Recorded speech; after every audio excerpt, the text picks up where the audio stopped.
반갑습니다.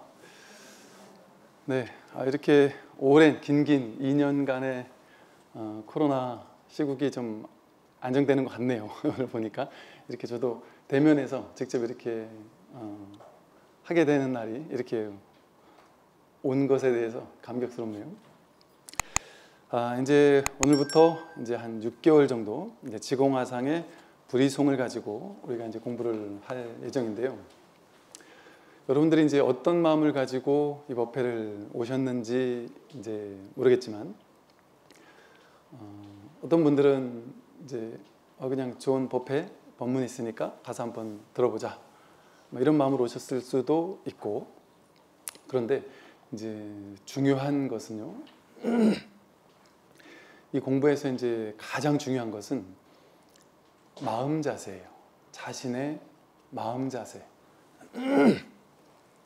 그러니까 무엇이 공부를 시켜주느냐, 무엇이 나를 깨어나게 하느냐, 무엇이 나의 괴로움을 소멸시켜주느냐, 그것은 물론 우리가 이제 줄탁동시라는 말이 있듯이 스승의 법문을 듣고 여기 내가 격발되고 그래서 내 마음이 뭔가 이렇게 돈발하는 그런 인연도 물론 중요하죠. 이것이 항상 안에서 이렇게 달걀이 있으면 그 안에서 스스로 쪼고 나올 수 있는 어떤 시절 인연이 갖춰져야만 이게 병아리가 알을 뚫고 스승의 한 번 바깥에서 엄마 닭이 한 번 쪄주는 거에 힘을 내서 나올 수 있단 말이죠. 온전히 이것은 그 자신의 힘이 첫 번째입니다. 자신의 발심이. 그런데 그래서 이제 이것은 첫째, 내가 분명히 내 문제잖아요. 자기 문제잖아요. 자신의 괴로움의 문제잖아요. 그러니까 내 괴로움의 문제니까 내가 해결하지 않으면 누가 해결하겠느냐. 이 세상이 이렇게 온갖 볼 것도 많고 갖고 싶은 것도 많고 할 일도 많고 재밌는 일도 많고 나를 이렇게 확 사로잡는 좋은 일들이 얼마나 많아요. 이 세상에는. 돈 버는 것도 재밌고요, 자식 키우는 것도 재밌고요, 뭐 친구들과 이렇게 대화 나누는 것도 재밌고 온갖 재미난 일들이 이 세상에는 널리고 널렸습니다. 막 육군을 잡아 끄는 일들, 뭔가 화려한 볼거리, 들을거리, 먹을거리, 이런 것들이 너무 많은 시대란 말이죠. 그런데 이제 중요한 점은 거기에 내가 지금까지 이제 우리는 이 육군 경계에 끄달려가면서 지금까지 살아왔잖아요. 그런데 그것은 유한하단 말이죠. 언젠가는 끝나는 거단 말이죠. 반드시 끝날 때가 있다. 그래서 내가 아무리 즐거운 것도 지금 잠깐 즐겁지만 그 언젠가는 끝납니다. 젊음도 반드시 늙음으로 돌아가죠. 건강도 질병으로 돌아갑니다. 생명이라는, 살아있음이라는 것도 죽음으로 돌아가죠. 재행무상이라서 반드시 생자필멸, 태어났다 여기는 모든 것들은 멸하게 돼 있단 말이죠. 이 재미난 일들, 이 세상에 실제같이 느껴지는 이 재미난 일들, 그걸 쫓아가는 삶도 뭐 나름 재밌는 있을 거예요. 그런데 이제 그거를 하지 말라는 것이 아니라 그건 그거대로 하고 뭐 세상 돈도 벌고 자식 키우고 뭐 회사 일도 하고 가족도 돌보고 그럼 다 한단 말이죠. 재밌게 한단 말이죠. 근데 그건 하더라도 내 마음에서만은 내 인생에 그래도 현실이 이렇게 재미는 있지만 그래도 내 인생의 가장 중요한 핵심은 이 괴로움과 괴로움의 소멸, 근데 늙고 병들고 죽는 이 괴로움의 문제를 해결해야 되겠다. 이게 가장 중차대한 일이잖아요. 이게 중차대한다는 말을 할 수가 없을 정도로 이것뿐이죠. 우리 인생에서 제일 중요한 것은 사실은. 나머지는 오고 가는 거고 왔다 가는 거잖아요. 아무리 좋은 상황, 조건, 여건도 무너져요. 사라집니다. 근데 이 사실을 깨닫고 나면 늙고 병들고 죽지 않는단 말이에요. 늙고 병들고 죽는 일이 있는데도 불구하고 그런 일이 없단 말이에요.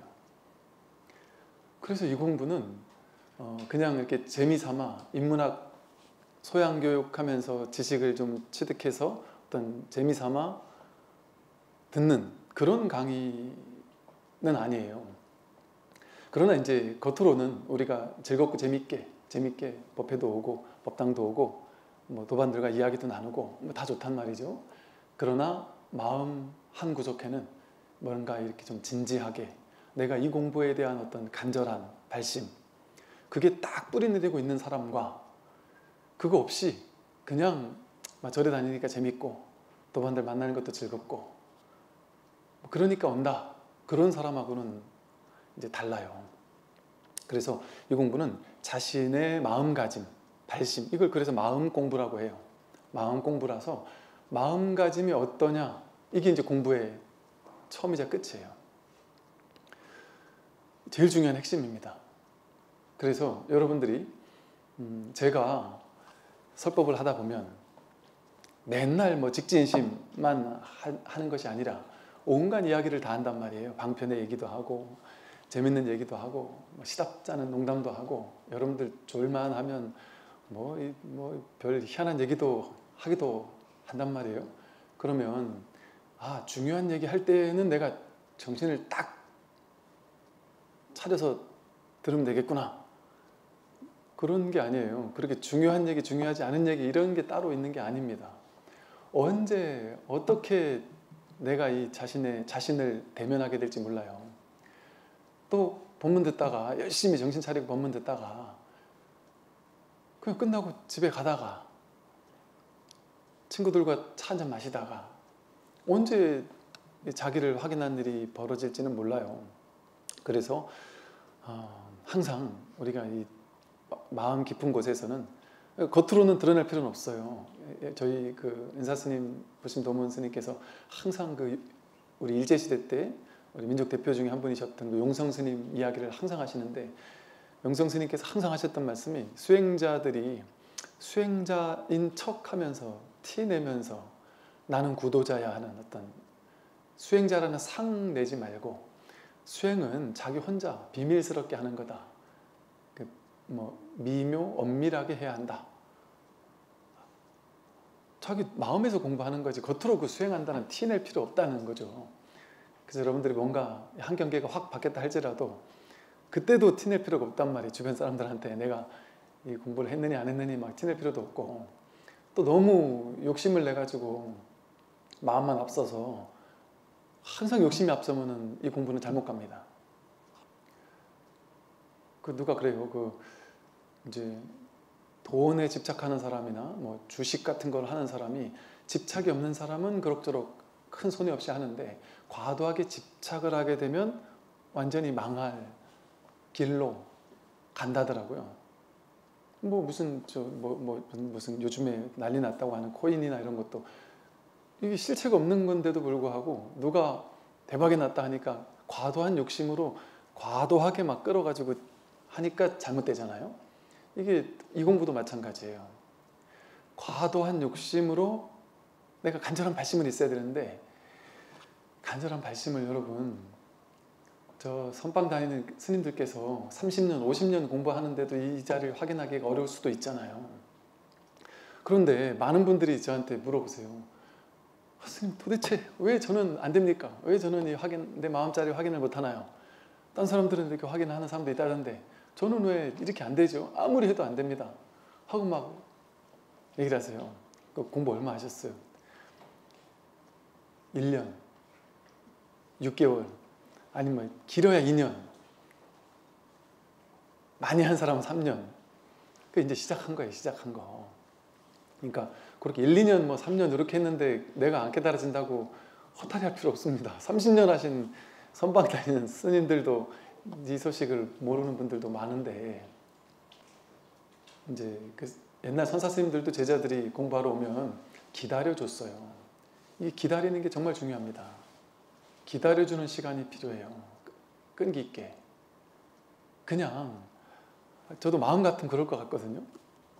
정말 약간 어거지로라도 막 들고 패서라도 어떻게든 한번 그냥 이거 한번 감옥에 하는 거는 사실은 그 쉬울 수도 있겠다 싶기도 해요.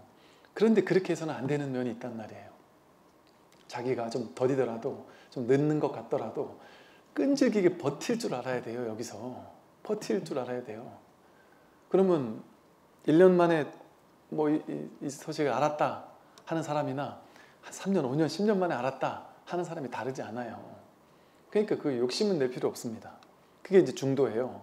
간절한 발심은 있어야 되지만 과도한 욕심은 가질 필요 없고, 자기가 자기 안에서 버티고 맞부딪혀서 정말 막 답답한 그 심정, 그게 이제 화두가 들려있는 그런 심정이에요.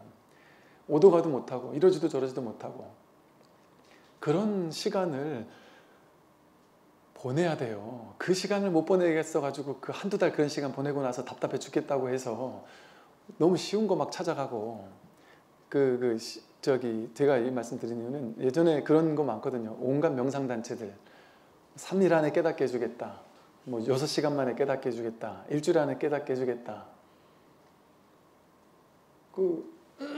아까 말한 것처럼 주식을 그냥 여윳돈으로 하면 상관없는데 과도하게 하면 망하듯이 이 공부도 마찬가지잖아요. 중도가 중요해요. 그래서 과도하게 좀 쉽게 가겠다, 빨리 가겠다 이런 마음을 갖기보다는 자기가 정말 버티고서 정말 내가 고군분투하면서 정말 어찌할 바 없는 정말 속수무책으로 이러지도 저러지도 못하는 그 은산철벽에 갇힌 것 같은, 진도가 하나도 나가지 않는 것 같고 공부가 되는 것 같기도 하고 안 되는 것 같기도 하고 도저히 모르겠는 그런 시간과 탁 맞부딪혀 있는 시간을 즐거운 줄 알아야 돼요. 그렇게 모르겠는 시간, 그거 1년, 2년, 3년 그거를 못 버티면 안 됩니다. 그래서 매화가 꽃이 피어나려면 한겨울을 겪고 나야 봄에 매화가 피잖아요. 그게 그러나 다른 사람들처럼, 다른 선방에서 공부하는 분들처럼 앉아가지고 막 좌선 10년 동안 해라 이런 얘기 아니잖아요. 여러분한테 제가 뭐 좌선을 하라고 합니까? 연보를 하라고 합니까? 뭐 독경을 하라고 합니까? 뭐 갈고 닦으라고 합니까? 그냥 마음만, 너무나 지당한 얘기잖아요. 당연한 얘기잖아요. 왜? 자기의 괴로움을 자기가 해결해야 되지 않느냐 하는 얘기잖아요. 그러니까 내 괴로움은 내가 해결해야 되겠다. 이거는 뭐 제가 시켜서 할 겁니까? 누가 시킨다고 하는 공부가 아니죠. 자기 스스로의 발심으로 내 문제니까 내가 이건 맞부딪혀 해결해야 돼요. 그래야 힘이 있어요. 자기 힘을 가지고 뚫어내야 힘이 있단 말이죠. 그런 측면이 분명히 있습니다. 그래서 요즘 이제 한 1, 2년 지나고 나니까 이제 요즘에 자꾸 한 1년을 해도 안 돼요, 뭐 어쩌고 이런 사람이 많은데, 또 그분들 이제 저한테 뭐 메일도 보내고 하는 분들 보면은 옆에 도반은 이거 알아듣겠다고 하면 그렇게 질투가 나나 봐요. 그렇게 막 속상한가 봐요. 그게 이제 분심이라 그래서 좋은 쪽으로 보면 분심이에요. 대분심. 분하단 말이에요. 저 사람은 이걸 안다고 하는데 나는 모르지 하고 분심을 일으키는 건 좋은데, 거기서 내가 딱 버텨야지 그걸 가지고 내가 어떻게든 더 빨리 끝내야 되겠다 이런 욕심으로 가면 안 된단 말이죠. 그래서 이 마음을, 그래서 이제 대분심, 또 대신심, 굳게 믿는 마음, 분명히 내가 하면 된다, 굳게 믿는 마음, 대신심, 또 대발심, 크게 내가 마음을 내서 반드시 이 공부 내가 하고 말겠다 하는 발심, 이렇게 마음으로 하는 공부입니다. 그래서 마음만 딱 굳게 가지면 누구나 할 수 있다. 한 명도 예외가 아니고, 여기 계시는 분들 한 명도 빠지지 않고 전부 다 100% 가능하다. 무조건 가능하다. 왜 그러냐면, 여러분이 공부 열심히 해가지고 무슨 서울대 갈 만큼 머리가 똑똑해지는 게 가능할까요? 가능한 사람도 있지만 불가능한 사람도 많을 거예요. 여러분이 지금 우리가 이 나이에 운동 열심히 해가지고 무슨 국가대표 선수가 되는 게 가능할까요? 운동 신경이 없으면 불가능할 거예요. 세상 일은 인연이 자기하고 좀 맞는 게 있고 안 맞는 게 있어서 죽도록 한다고 다 되는 게 아니에요. 세상 일은 열심히 하면 좀 많이 될 확률은 높아지지만, 이게 타고난 게 있어요. 타고난 게. 하다못해 부자 되는 것도 타고난 게 있잖아요. 자기 복이 있잖아요. 죽도록 부자 되고 싶어도 노력만 가지고 안 되잖아요. 부자가. 건강도 그렇고 죽는 것도 그렇고 모든 게 마찬가지예요. 맘먹는다고 안 돼요. 세상 일은. 되는 것도 있고 안 되는 것도 있어요. 그 말은 쉽게 말하면 안 된다는 소리예요. 우리는 되는 줄 알고 나라는 걸 내세워서 내가 그것을 하겠다 하고 하니까 그게 어리석음인데, 세상 일은 그렇게 내 뜻대로 안 돼요. 안 된다고 아무것도 안 하는 건 아니죠. 안 돼도 될지 안 될지 알 수 없으니까 내가 마음 나는 것, 가슴 뛰는 일을 그냥 최선을 다해 한다는 거예요. 결과 집착 없이. 세상 일은 그렇단 말이죠. 그런데 이 공부는 타고난 게 100% 타고났단 말이에요. 이게 이제 놀라운 점이에요. 세상 일은 타고난 사람, 안 타고난 사람이 일마다 달라요. 내가 여기 좀 타고났나 안 타고났나가 다 달라요, 사람마다. 그런데 이 공부는 이 딱 하나, 이 출세간의 이 마음 공부, 이것만은 100% 완벽하게 똑같다, 평등하게 똑같이 갖추어져 있다, 원만구족하다. 종정스님과 우리가 똑같다. 석가모니 부처님과 우리가 똑같다. 깨달은 사람과 깨닫지 않은 사람이 똑같다. 그러니까 본인이 깨달았다고 막 그 도인 흉내 내면서 사람들을 이게 제자와 스승 놀이를 즐겨하는 그런 스승은 제가 봤을 땐 도저히 이해할 수가 없어요. 그거는 삿된 스승일 확률이 높겠다라는 생각이 드는 이유가 이 자리를 확인하고 난다면 이거는 내세울 게 없는 거예요. 자랑할 게 없는 거예요. 모두가 100% 완전히 다 갖추고 쓰고 있는데 나만 가지고 있는 게 아닌데 오히려 허탈하죠. 내가 깨닫겠다 하고 아상, 에고가 영적인 공부를 해가지고 내가 좀 남들보다 나은 사람이 돼야지라는 마음으로 영적인 우월감을 가지고 공부하던 사람은 이 공부가 자신을 절망시켜요. 왜? 에고를 무너뜨리게 만드니까. 에고가 절망해요. 이게 그런 공부거든요. 그러나 내가 무너질 때, 내가 사라질 때, 아상이 타파될 때, 그때 진정한 자기와 만날 수 있습니다. 그리고 그 진정한 자기는 언제나 만나고 있어요. 만나고 있는 게 아니라 늘 이걸 써서 살고 있어요. 그래서 이것을 살림살이라고 불러요. 살림살이. 마음 살림살이 이러잖아요. 살림살이를 누구나 다 갖추고 있다 이런 표현을 쓴단 말이죠. 즉 밥 먹어야 되는데 밥 먹을 때 밥솥이 있고 밥그릇이 있고 숟가락이 있어야 살림을 해가지고 밥을 먹고 의식주를 하고 살잖아요. 내가 살려면 살림살이가 있어요. 그 가장 기본이 되는 거예요. 기본. 사는 데 있어서 기본이 되는 도구를 살림살이라 하잖아요. 우리가 사는 데 있어서 가장 기본이 되는 게 살림살이에요. 여러분들이 집에서 여기까지 걸어서 버스 타고 지하철 타고 차를 가지고 여기까지 오셨단 말이에요. 1층에 도착해서 버튼을 누르고 엘리베이터 버튼을 누르고 타고 올라와서 걸어와서 앉으셨단 말이에요. 뭐 가지고 했어요? 자기 살림살이 가지고 했단 말이에요. 자기 마음 가지고 했단 말이에요. 지금 제가 하는 말을 뭐 가지고 들어요? 자기 살림살이 가지고. 자기 살림살이가 있으니까, 우리가 모두 자기 마음 살림살이가 있으니까 그걸 가지고 보고 듣고 배고픈 줄 알고 배고픈 밥 먹고 싸고 졸리면 자고, 이게 자기 삶의 살림살이가 본래 갖추고 있고 그걸 지금까지 100% 쓰고 살아왔단 말이에요. 우리가 모두 다 완벽하게 갓난에게 응애응애 자기 살림살이 가지고 타고난 살림살이 가지고 응애응애 하는 거예요. 그래서 본래 있던 거를 늘 갖추고 있는가, 늘 쓰고 있는가, 없던 것을 갑자기 만들어내는 공부가 아니에요. 이 공부는 본래 있던 거를 확인하는 공부예요. 그래서 이 자리를 확인하고 나면 애에게 이거라고?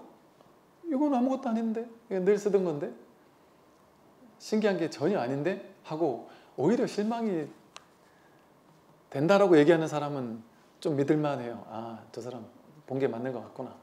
그런데 막 그냥 자기 깨달았다 하면서 막 그냥 환희심이 막 나고 이러면 일단 좀 알겠으니까 시간 있다가 나중에 다시 보자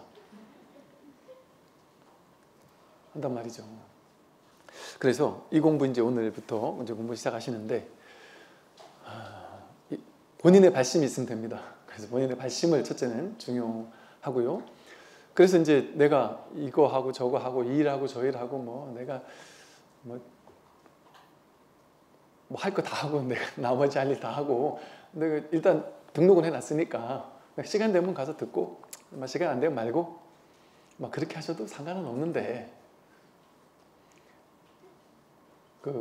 이게 1번이라면 일단 이게 1번이라면 이게 제일 중요하겠죠. 그러니까 뭐 사실은 오고 안 오고를 제가 여러분이 여기 등록 다 했는데 안 오면 뭐가 상관이 있어요. 제 입장에서 오나 안 오나 상관없단 말이에요. 에어컨 값 좀 덜 나가겠네. 안 와도 상관없단 말이에요. 근데 이제 제가 오고 안 오고를 얘기하는 게 아니에요. 그만큼 내가 이 공부가 중요하냐 그걸 얘기를 하는 거예요. 그러니까 이 공부가 중요한 사람은 옛날에 스승 찾아서 어떻게 갔어요. 골망 짊어지고 산으로 들러 3개월 6개월씩 걸어서 그 스승을 찾아갔어야 된단 말이에요. 지금은 그렇지 않잖아요. 그냥 1시간 지하철 타면 그냥 다닥 도착하잖아요. 그런데도 이 공부를 안 하겠다 하면 안 되죠. 그 스님들 옛날에 제가 같이 공부 한참 여기저기 다닐 때 보면 스님들이 뭐 한 3시간, 4시간 거리에 계신 스님들이 이 공부가 너무 중요하니까 한 30분이나 1시간 강의 들으려고 막 한 서너 시간씩 버스 타고 걷고 지금도 뭐 우리 그래 오시는 분들이 많으세요. 그렇게까지 저렇게까지 해야 되나 싶을 정도로 너무 과하다 싶을 정도로 너무 막 대여섯 시간 거리에서 그렇게 간절한 분들이 많으세요. 정말 눈물이 날 것 같다 그래. 이거 알고 싶어서. 그런 자세라면 이제 좀 된다는 거죠. 그래서 이제 그런 어떤 자세, 이제 마음 자세를 얘기하는 거예요. 이제 저는 이제 오고 가고 이런 얘기를 하는 게 아니라, 그래서 그런 마음으로 이제 한번 공부를 이제 오늘부터 지공화상의 불이송을 한번 해 보겠고요.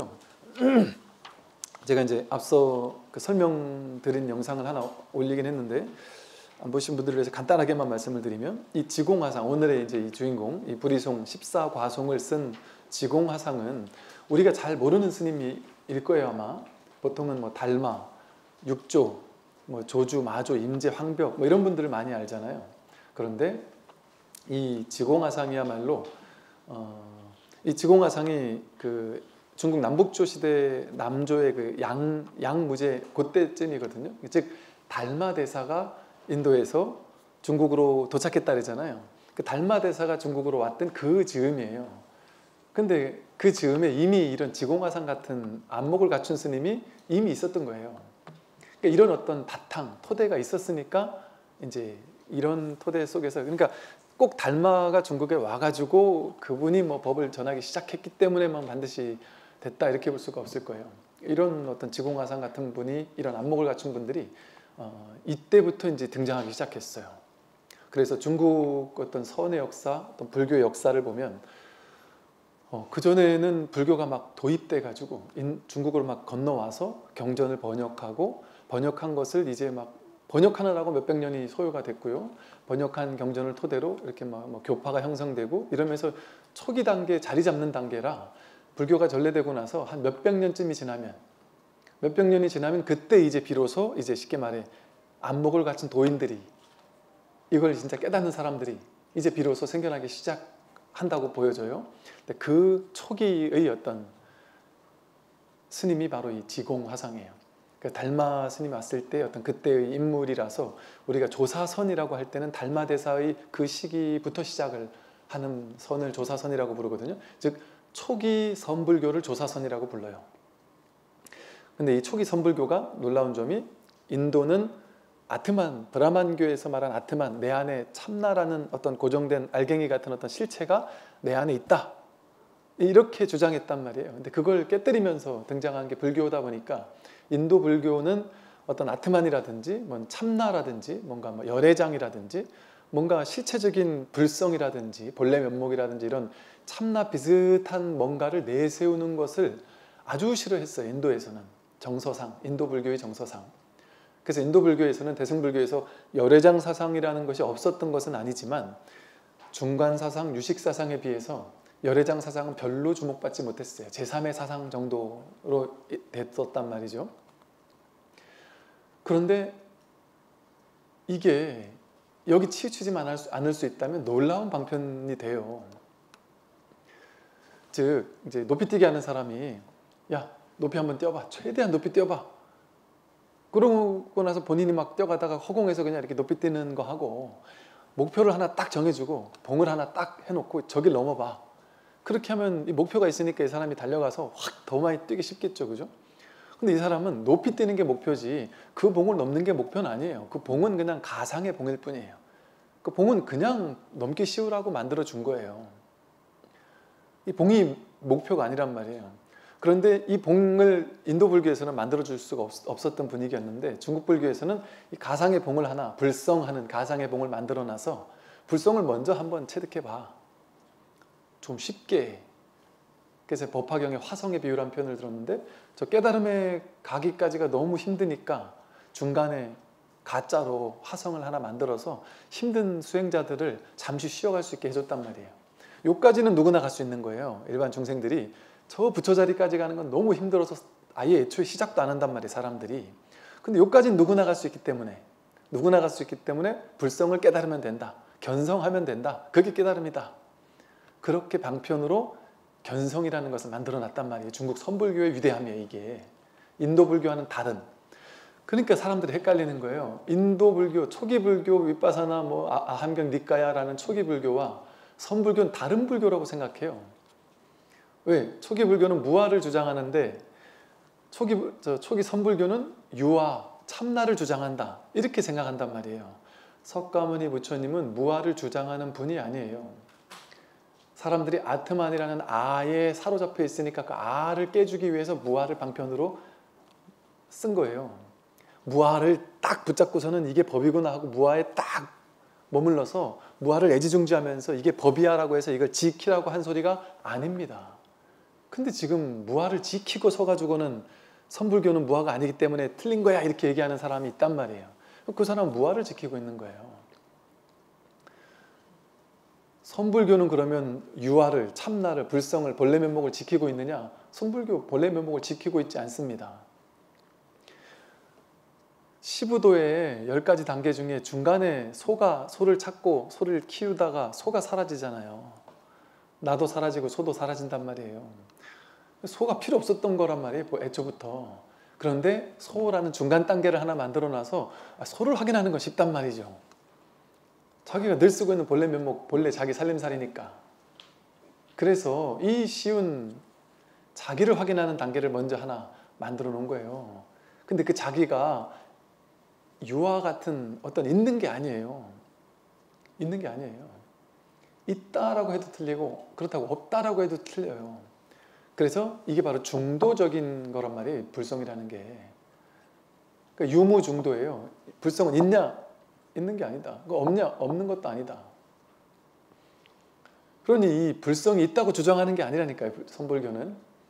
그러니까 초기 불교 석가모니 부처님의 가르침과 똑같은 가르침이에요. 그런데 방편이 다른 거예요. 방편이. 그러니까 지금 불교의 역사가 이어오면서 법은 달라질 수 없어요. 법은 달라질 수 없는데 방편은 달라질 수 있죠. 교수법은 달라질 수 있어요. 요즘 다양한 교수법이 막 진일보하는 것처럼 불교도 마찬가지예요. 이 교수법은 놀랍게 발전할 수 있고 지금 상당히 교수법이 많이 발전되고 있는 것 같아요. 제가 어릴 때 공부할 때에 비해서도 지금 놀랍게 지금 느낌에는 그래요. 옛날에 왜 그 스님들이 맨날 주장자 때리면서 왜 이렇게밖에 얘기를 안 하셨을까? 왜 맨날 그 중국 고리타분한 중국 그 스님들의 선문답만 얘기를 하면서 알 듯 모를 듯 그냥 그 얘기만 하고 끝냈을까? 물론 그것만 하고 끝낸 건 아니에요. 안 그런 분들도 계시는데 우리가 안목이 부족하니까 못 봤던 것이겠지만, 그래서 이 선불교라는 놀라운 교수법이 이 불교 역사 속에서 등장했다라는 것은 이거는 완전 불교 역사에서 충격적인 사건이에요. 왜 충격적인 사건이라고 하느냐 하면 석가모니 부처님의 그 법력, 그 깨달음의 어떤 힘, 지혜, 이것 때문에 여러분 인도 불교에서 부처님 당시에 석가모니 부처님이 살아계시던 그 당시에 정말 많은 제자들 출제가 할 것 없이 여러분 아함경 닉가의 책 보세요. 석가모니 부처님의 직설이라고 알려져 있는 아함경과 닉가를 보면 스님들만 깨달은 게 아니에요. 제가불자들도 똑같이 깨달았어요. 석가모니 부처님이 출가자들에게만 법문하신 게 아니에요. 탁발하고 와서 출가자들에게 법문하고 오후에는 일반 신도님들이 다들 법당에 오셔서 법문을 듣고 깨달았어요. 그러니까 이 인원수로 따지면 제가자들이 훨씬 더 많이 깨달았을 거예요. 즉 출가자는 깨달을 수 있는 좀 더 좋은 조건이 갖춰져 있고 제가자는 안 갖춰져 있느냐, 그런 게 없었어요. 똑같이 깨달았어요. 조건이라고 하면 사실은 안한존자가 가장 깨달을 조건은 제일 좋잖아요. 석가모니 부처님 친척이고 석가모니 부처님이 가장 총애하던 사촌 동생이고 왕자 출신이라 머리도 똑똑하고 인물도 잘났고 부처님 법문을 가장 많이 옆에서 들을 수 있었고 한 번 들으면 잊지 않는 불망념지라고 해서 아주 쉽게 말해 기억력이 뛰어났단 말이에요. 부처님 법문을 다 암기했단 말이에요. 그러니까 나중에 불교 경전이 안한존자가 외운 것을 줄줄이 이렇게 경전으로 만든 게 아함경 닉가이거든요. 그렇게 놀라운 일반인들은 가지지 못한 특별한 재능까지 있었어요. 안한존자는 가장 많이 법문들은 스님인데도 불구하고 못 깨달았어요. 부처님 열반하실 때까지. 그런데 일반 제가자분들이더라도 처음 법당 나와가지고 깨닫기도 하고 두 번, 세 번 나와서 깨닫기도 하고 1년, 2년 법문 듣다 깨닫기도 하고 그랬단 말이에요. 이게 말이 안 되는 소리 같잖아요. 언뜻 보기에는. 그런데 부처님의 어떤 변제라고 할 수 있겠죠. 변제. 변제라는 것은 법문을 할 줄 아는, 방편을 쓸 줄 아는 그런 어떤 지혜. 대승불교 경전에서도 우리가 육바라밀을 닦아야 된다고 하는데 공부하는 사람은 육바라밀을 닦으면 되는데 육바라밀이 결국엔 하나예요. 평등하게 하나를 닦는 건데 육바라밀인데 법을 펴는 수행자들, 법을 펴려고 하는 중생을 구제하려고 하는 보살들은 이제 중생을 구제하는 또 다른 능력이 요구가 돼요. 그게 이제 방편이 있어야 되고 원력이 있어야 되고 중생을 구제하겠다는, 내가 먼저 깨닫는 게 아니라 중생을 먼저 깨닫게 하겠다는 원력이 있어야 되고 그 또 힘이 있어야 된단 말이에요. 힘이 없으면 사람들이 끌려가지를 않아요. 그 사람의 알 수 없는 어떤 끄는 힘이 있어야 된단 말이죠. 또 이 현실에 대해서도 좀 잘 아는 어떤 현실 변제, 지식도 좀 있어야 된단 말이에요. 그래서 이런 걸 가지고 법문을 자유자재로 할 수 있고 그 사람의 근기에 맞춰서 다양하게 법문할 수 있는 이런 능력을 석가모니 부처님은 완벽하게 갖추셨단 말이에요. 그게 이제 인연법인 것이 부처님은 왕자 출신이잖아요. 인도에서 그 당시에 부처님같이 온갖 분야의 모든 공부를 다 한 분이 없단 말이에요. 그 당시 온갖 천문학, 무슨 어문학, 모든 학문을 수학 모든 걸 다 했단 말이에요. 그러니까 그 당시 가장 최고의 어떤 그 지식을 다 소유했던 분이란 말이에요. 그러니까 그런 어떤 변제가 뛰어났단 말이죠. 그러니까 그런 어떤 그 부처님의 어떤 법문의 힘 이런 것을 통해서 무수히 많은 사람들이 막 집단적으로 깨어났죠. 놀라운 일이 벌어졌죠. 충격적인 일이 벌어진 거죠. 그런데 애석하게도 부처님의 그 어떤 변제 내지는 그 부처님의 그 중생들을 딱 구제하는 그 힘, 그거를 그 이후에 많은 제자들은 그거를 다 갖춘 제자들은 별로 없었던 것 같아요.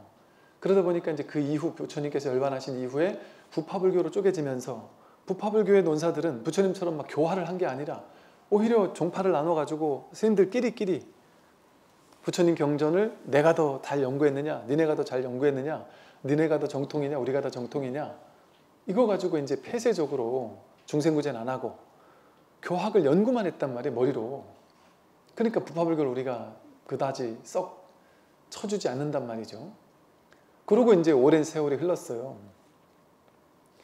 그리고 이제 대승불교 경전들이 부파불교에서 스님들이 잘못하는 걸 보고서는 저렇게 해가지고 저게 부처님 뜻과 맞느냐, 교리도 어긋나고 부처님의 정신과 완전 어긋나 있지 않느냐, 스님들끼리 교파를 형성해서 거기 안에서 자기네들끼리 막 교학 가지고 싸우는 게 그게 무슨 공부냐, 그래서 이러면 안 된다 해서 대승불교 운동이 어찌 보면 제가자들 중심으로 일어났어요. 그래서 초기 대승불교 경전에 보면 출가보살이 있고요. 보살은 출가보살이 있고 제가보살이 있어요.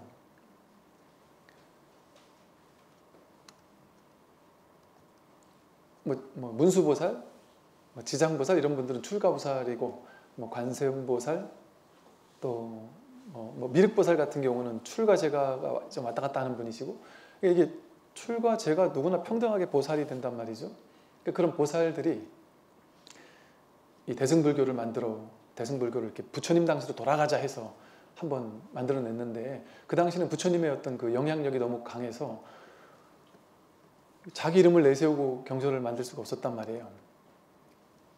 근데 이제 그렇게 오랜 세월이 흐르다가 이제 인도에서 이 지공화상을 필두로 달마 스님을 필두로 해서 이제 제2의 붓다라고 할 만한 놀라운 어떤 법을 지니고 어떤 덕화를 지닌 복과 지혜를 함께 구족하신 그리고 이 지공화상 같이 지공화상이 그랬다리거든요. 그 수많은 황제들 그 남조에 있었던 다양한 그 임금들 황제들이 지공화상이 당시 계실 때 얼마나 그 법이 훌륭했을 뿐 아니라 덕화도 뛰어나서 황제들이 자신의 권위를 뭔가 내세워야 되는데 황제면 가장 높은 권위인데도 불구하고 황제가 자기의 어떤 권위를 내세우기 위해서 내가 벌써 옛날에 돌아가신 옛날에 열반하신 지공화상 그 지공화상에게 내가 법포를 내려준 왕이야. 나 이 정도의 왕이야. 지공화상도 나에게 법포를 받으셨다니까? 그게 황제들이 자기를 내세울 수 있는 공신력 있는 이런 거라고 느낄 정도로 그럴 정도로 수많은 황제들이 막 앞다퉈서 제일 먼저 하는 게 지공화상에 일미열반하신 스님 법포를 자기가 막 이렇게 이름을 내려드리고 그렇게 했을 정도로 그만큼 현실적으로도 감화가 깊으셨고 이 법으로서도 아주 이 법의 안목이 투철하셨단 말이죠. 여기 이제 계속 공부하면서 보겠지만 안목이 워낙 뛰어나셔요. 그런데 이 뛰어나신 안목을 이 당시 황제들이 알아봤다라는 게 놀라워요. 좀 충격적으로 놀라워요. 왜냐하면 이 당시는요 500년 요때쯤에는요 인도에서 한 100년, 200년, 300년 요 즈음에 이제 막 불교 경전이 앞다퉈 전래됐다 보니까 전래된 지 1, 200년밖에 안 돼서 초기 중국 불교의 바탕은 뭐였냐면 주로 인기 있었던 게 쉬운 거였어요. 쉬운 거. 그래서 주로 연불선 같은 게 가장 인기가 많았어요.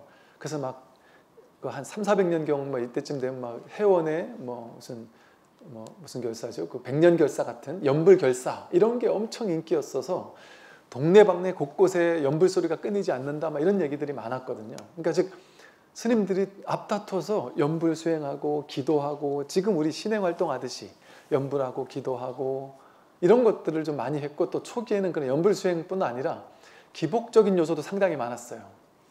되게 기복적으로 이렇게 사람들 근기가 높지 않았기 때문에 그런 불교였단 말이에요. 불교는 그냥 기도하고 스님들이 축원해주고 수행해봐야 그냥 연불하고 이런 정도였단 말이에요. 그게 보편적이었고 선을 이제 조금 닦는다 내지는 그래도 나는 수행을 한다 이렇게 하는 사람들이 주로 했던 게 좌선이었단 말이에요. 그래서 좀 수준 높은 사람은 좌선한다 이러고 좀 아니다 하는 사람들은 어쨌든 자기 나름대로의 수행을 하겠죠. 그리고 이제 또 수준 낮다 하는 사람은 이제 기복적인 그게 불교의 전부였단 말이에요. 그 당시 그런 분위기였어요. 불교계 전체가. 그런데 이 지공화상은 달마도 그랬지만 지공화상은 그런 것들을 과감하게 깨뜨리거든요. 앉아있는다고 부처되느냐. 여기 제가 말했듯이 그 대승찬에서 이런 얘기를 하죠. 자세를 단단히 하고 앉아서 선정에 들면서 경계를 거두어들이고 마음을 안정시켜 관한다. 우리 수행하면 불교는 관법이다 이러잖아요. 앉아가지고 좌선에서 관법을 하거나 이 소리예요. 좌선을 하거나 그런 수행을 하는 것은 마치 나무로 만든 꼭두각시가 돌을 닦는 것과 같으니 어느 세월에 피안에 도달하겠느냐. 이런 식으로 기존의 불교계에서 하던 모든 행태를 과감하게 깨뜨렸단 말이에요. 그렇게 해서 깨닫는 거 아니다. 유의 조작의 수행을 통해 깨닫는 거 아니다. 이런 얘기를 시작하신 어떤 원조격이란 말이에요. 그 이후에 이제 육조 스님, 마조, 황벽 이런 스님들은 아주 그냥 참선하는 사람들 막 그냥 옆에서 벽돌을 갈고 그러듯이 그리고 잠자는 임재에게 황벽이 잠자고 있는데 막 저 열심히 정진하고 있는데 앉아서 좌선하는 스님한테는 너는 지금 깨어르게 뭐하고 놀고 먹고 뭐하고 있는 짓이냐, 참선하는 스님한테. 임재는 누워서 잠자고 있는데 쿨쿨 자고 있는데 저렇게 임재는 열심히 정진하고 있지 않느냐, 이렇게 얘기를 했단 말이에요. 이게 놀라운 파격이에요. 선은 이렇게 격식을 깨뜨리면서 등장을 해요. 그래서 이것을 받아들일 수 있는 사람만 이 법문을 들어요. 이걸 못 받아듣는 사람은 이 법문 못 들어요. 지금도 마찬가지예요. 이 당시도 어땠겠어요? 아무나 이 법문을 못 들어요. 말이 안 되잖아요. 상식적으로 이해가 안 되잖아요. 왜? 우리의 머리는, 상식이라는 것은 인과 원인을 갈고 닦아서 결과를 얻는다, 인과법에만 제한되어 있거든요. 운동 열심히 해야 운동을 잘하죠. 공부 열심히 해야 공부를 잘하잖아요. 다 인과잖아요. 근데 이거는 인과인데 인과가 아니고, 인과가 아닌데 또 인과예요. 인과에 저촉되지 않는단 말이에요. 즉 인과라고 하려니 열심히 갈고 닦은 결과로 깨달아야 되는데, 이건 본래 깨달은, 본래 있는 거란 말이에요. 본래 있는 거. 그런데 그렇다고 완전히 인과가 아니라고 하려니 이렇게 법문을 듣고 발심을 하고 뭔가 열심히 하려는 마음을 내서 법회도 오고 이래야만 또 어쨌든 그 인연이, 시절 인연이 탁 맞아 떨어지잖아요. 그런 걸 보면 또 인과가 아니라고도 할 수 없어요. 그런 인과니 인과가 아니니 이런 거에 이렇게 걸려서 이것을 해석할 수 있는, 분별로 이걸 어떻게 할 수 있는 공부가 아니란 말이에요. 근데 이 세속에서는 인과 딱 이것만을 아니까 이렇게 비인비과 같은, 수행한다고 깨닫는 거 아니다 이런 얘기를 하면 좀 미친놈이다 이렇게 얘기하기가 딱 좋단 말이죠. 왜? 우리는 여태까지 그것만 알아왔으니까. 실제 여러분 독각 홀로 깨닫는 게 옛날부터 있었죠. 독각이라고 해서. 지금 서양에서 유명한 깨달았다는 사람들은 주로 독각이에요. 처음에 견성, 자기 성품을 확인할 때까지는 독각으로 혼자 깨달았는데 그 이후는 혼자 안 돼요. 이거는 거의 철칙과 비슷해요. 그래서 혼자 깨달은 서양의 독각들이 이후 공부, 자기 보임을 선어로 경전에서 다 도움을 받았다라고 얘기를 하고 있어요.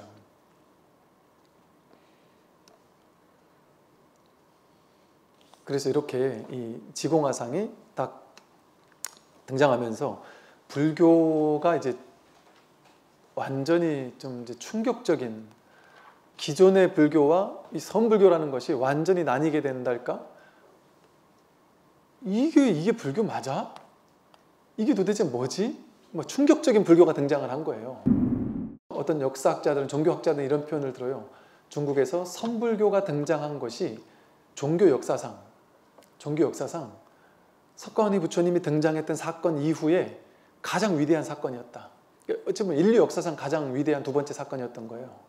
왜냐하면 인류 역사상 집단적으로 깨어나던 일이 벌어진 것이 첫 번째가 석가모니 부처님 당시였고, 두 번째가 이렇게 선의 황금기 때.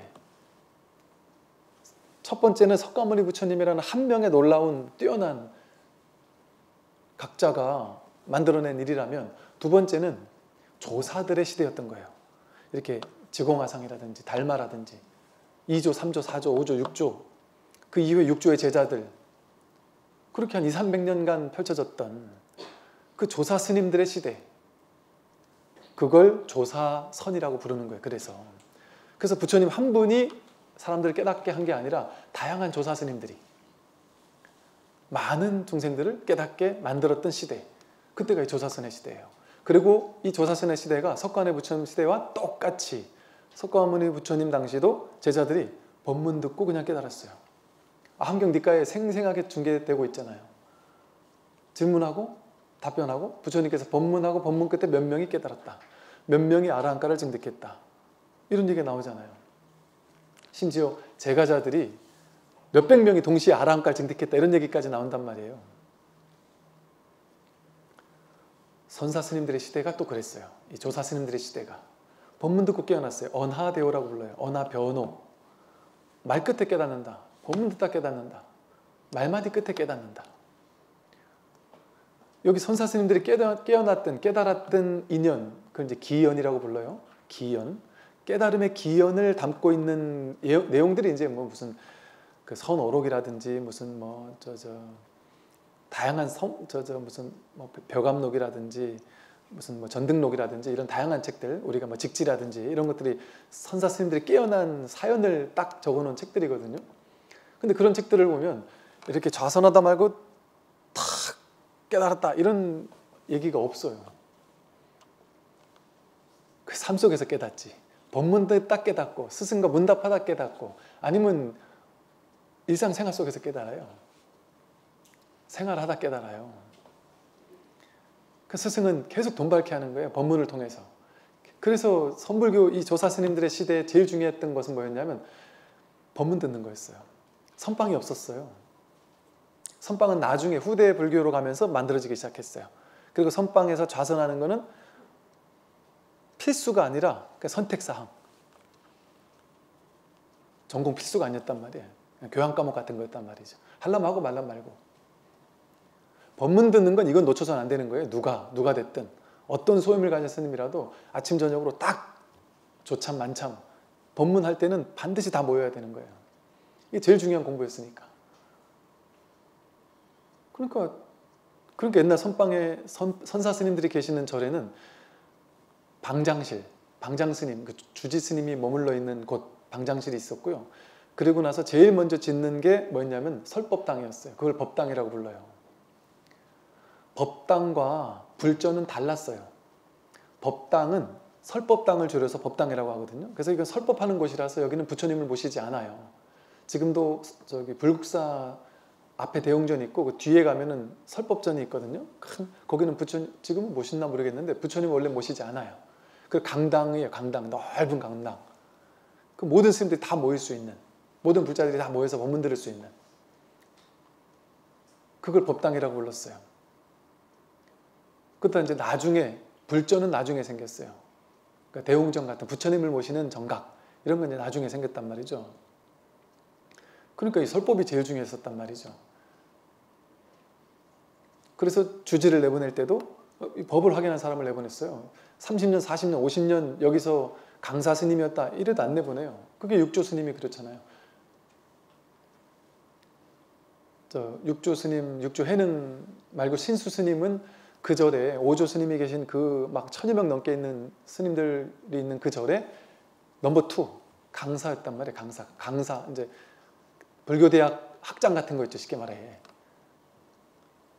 강사 스님이었단 말이에요. 그럼 제일 높은 사람이죠. 조실 스님보다 오조, 홍인 다음으로 높은 스님이었단 말이에요. 그 30년, 40년 선배였고 나이도 많았고. 근데 이제 막 출간 20대 정도밖에 안 된 막 갓 출간 행자, 정식 계율도 안 받은 행자에게 거량을 어쨌든 글을 쓰는 것을 거량한 것을 보고는 행자에게 지금으로 말하면 종정을 맡긴 거예요. 출가도 안 한 행자에게. 그게 선의 정신이었어요. 한동안 그랬어요. 그 선의 한금기 때는. 그래서 이 절에서 오랫동안 공부를 했던 스님이라도 이 법에 안목이 없으면 스승이 딱 안목을 맞춰봐요. 그래서 안목 있는 사람을 무조건 어디 절에 절이 생겼다. 주지가 비었다. 그럼 그 안목 생긴 사람을 보냈어요. 왜냐하면 주지는 뭘 주지라고 했냐면 그 당시는 절에 부처님을 모시지 않았다 그랬잖아요. 왜 안 모시지 않았냐면 주지가 부처였기 때문에 그래요. 쉽게 말하면. 부처의 안목을 갖춘 사람만 주지로 내보냈기 때문에 주지가 있는데 뭐하러 부처님 불상이 필요하냐 이런 개념이었단 말이에요. 선불교 초기의 시대에서는. 그러니까 안목을 갖추지 않으면 죽었다 깨어나도 자기가 아무리 경력이 오래돼도 주지를 나갈 수가 없었던 거죠. 이게 선의 파격이에요. 격식을 깨뜨리는. 나이 많고 적음이 소용없었단 말이에요. 그 이제 첫 발을 내디딘 스님이 이제 이 지공화상이고요. 지공화상이 쓴 오늘 공부할 이 불이송은요. 사실은 지공화상이 불이송, 14과송이라고 더 많이 알려져 있어요. 이 불이송과 대승찬이라는 여러분 저기 그 다리 아프신 게 당연하고요. 그 다리가 안 아프면 그 이상한 사람이에요. 그래서 전 어릴 때 이게 절에 가면은 맨 앞에 앉아서 허리를 꼿꼿하게 1시간 반 흔들리지도 않는 사람을 제일 부러워했거든요. 근데 이게 전혀 부럽지 않더라고요. 지금 생각해보니까. 그걸 부러워한 내 생각이 분별심이었어요. 꼿꼿하게 있어도 아무 문제없는 사람은 그래도 상관없지만 뭐 그거 스트레스 받지 마시고 마음 편하게 편안하게 다리를 좀 피셔도 괜찮아요. 우리 불교에서는 부처님을 향해서만 피지 마라. 이거 불교의 문화처럼 돼 있는 게 부처님을 향해서만 피지 마라는 게 중앙을 향해서만 안 피고 약간 옆으로 피시면 되지 않겠나 싶어요. 그래서 다리 아프신 분들은 조금 이렇게 다리를 좀 피시기도 하시고 좀 편안하게 들으셔야 돼요. 그래야 좋겠습니다. 그래서 이 지공화상의 대승찬이라는 게 우리 선에서 교과서 같은 어떤 3대 선시라고 해서 대승찬, 신신명, 증도가 이래서 아주 되게 유명한 그 세 가지 선시, 그래서 선의 안목을 가장 잘 드러냈다라고 하는 걸 이 세 가지를 꼽아요. 그래서 그 중에 하나가 대승찬이고, 그런데 이제 대승찬보다 덜 알려졌지만 대승찬에 못지않은 이 불이법의 안목을, 특히나 이 불이법의 안목을 탁 대놓고 그냥 아주 직절하게 드러낸, 곧장 드러내고 있는 그런 어떤 그 선의 좀 우리가 크게 알지 못하는 그런 어떤 공부가 이 부지수홍 14가종이고요. 제가 그 말씀드렸죠. 이제 직지라는 그 우리 한국에서 나온 그 직지 심체 요절이라는 이 직지 심경이라도 부르는 이것이 지금 세계적으로 상당히 주목을 받고 있어요.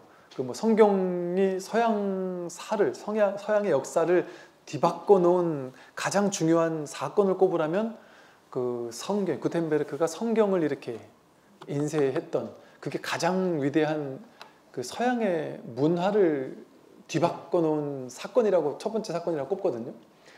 그런데 그것보다 근 100년 가까이, 7, 80년인가요? 하여간 훨씬 앞서서 이렇게 인쇄술을 등장하게 만들었던 그 책이 이제 직지심체요절이라는 한국이라는 땅에서 세계에서 가장 먼저인 거예요. 그래서 이게 어떤 문화재적인 가치가 놀랍다 보니까 사람들이 문화재적인 가치로 지금까지는 많이 접근을 했어요. 그런데 얼마 전에 보니까 유럽에서 다양한 언론 매체들에서 이 직지의 어떤 이 가치를 막 선양하는 다큐멘터리를 많이 찍고 있어요. 저만 해도 지금 벌써 최근에 한 2군데 언론사에서 직지 관련된 다큐를 찍고 있다고 하면서 이렇게 인터뷰 요청을 하시는데, 너무 놀라운 점이었어서 제가 너무나도 좋았던 점이 뭐였냐면, 기존에 직지에 관련된 다큐가 많이 있는데 그건 전부 다 직지의 문화재적인 가치만 조명하고 있어요. 그 직지가 뭔 내용을 담은지는 전혀 관심이 없는 거예요. 왜? 너무 어려우니까. 선문답 같은 어려운 얘기 막 적혀 있으니까. 그러니까 이 내용은 관심이 없었단 말이죠. 그런데 엊그제 같으면 유명한 이제 중앙방송인데도 불구하고 거기서 그 PD분이 기독교 신자예요. 그런데 그분이 이번 우리가 만들 다큐는, 직지 다큐는 직지의 문화재적 가치가 아니다. 직지가 왜 이 알맹이가 더 중요한 것이다.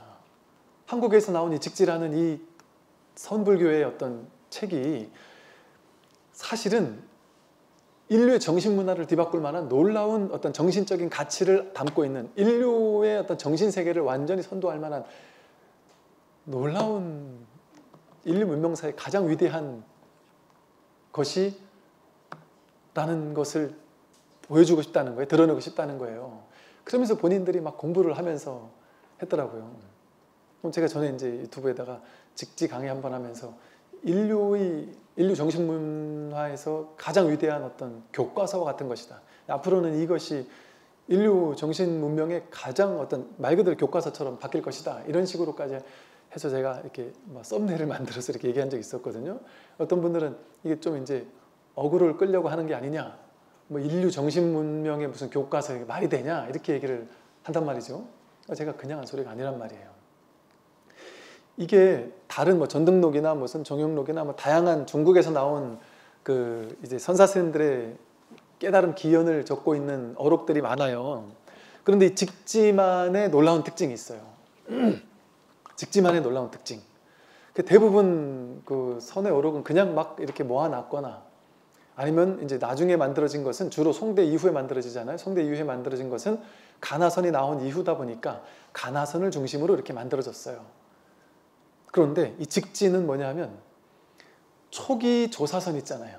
활발했던 조사선, 가나선이라는 선불교가 나중에 이제 깨달은 스님들이 다 어느 정도 없어지고 나서 나중에 이제 가나선을 어쩔 수 없이 좀 구조화시키고 조직화시키고 이게 수행해야 되는 어떤 수행법화 시켰던, 그러니까 좀 좋은 말로 하면 방편으로 만들어진 것이고, 조금 안 좋게 말하면 방편은 반드시 이제 임시적인 건데 그게 이제 수행법화돼 버리면서 본래 활발했던 선불교가 좋게 말하면 방편으로 구조화된 거고, 안 좋게 말하면 조금 이제 퇴색됐다고 볼 수 있는 그런 선인데, 이 초기 선불교가 가장 활발한 거잖아요. 그러니까 우리나라도 선종들이 주로 보면 뭐 조계종이니 무슨 육조나 마조나 임제나 뭐 임제종이니 이런 말들을 주로 쓰거든요. 그게 초기 선사 스님들의 그 선을 우리는 표방하는 종단이다 이런 말이잖아요.